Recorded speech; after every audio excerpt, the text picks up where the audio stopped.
एक समय की बात है। एक छोटे से गांव में एक व्यक्ति रहता था जो जीवन की जटिलताओं में उलझा हुआ था।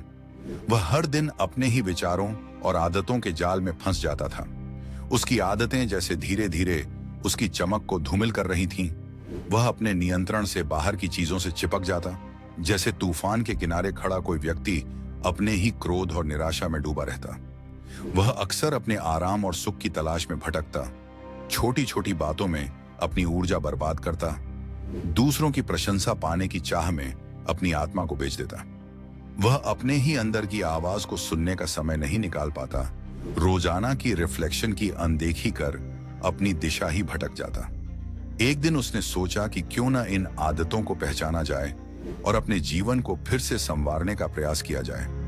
उसने अपने अंदर झांका, अपने विचारों, अपने क्रोध, अपनी इच्छाओं का निरीक्षण किया और जाना कि ये सभी उसके आत्मबल को कमजोर कर रहे हैं। उसने तय किया कि वह अपने नियंत्रण में आने वाली चीजों पर ध्यान केंद्रित करेगा, फ्लीटिंग प्लेजर से दूरी बनाएगा, छोटे छोटे गमों और बगावतों को छोड़कर अपने अंदर की शांति को खोजेगा।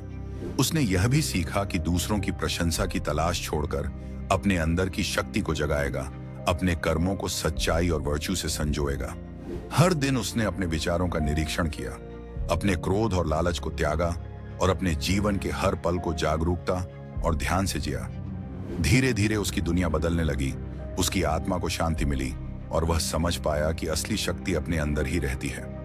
उसने जाना कि जीवन में सही मार्ग वह है जो अपने आप को समझने, अपने आदतों को सुधारने और हर दिन छोटे छोटे कदम उठाने से बनता है। उसकी कहानी हमें सिखाती है कि वाकई में फूलिशनेस वह है जब हम उन आदतों को नहीं बदलते जो हमें कमजोर बनाती हैं और सही दिशा में कदम बढ़ाने का साहस नहीं करते।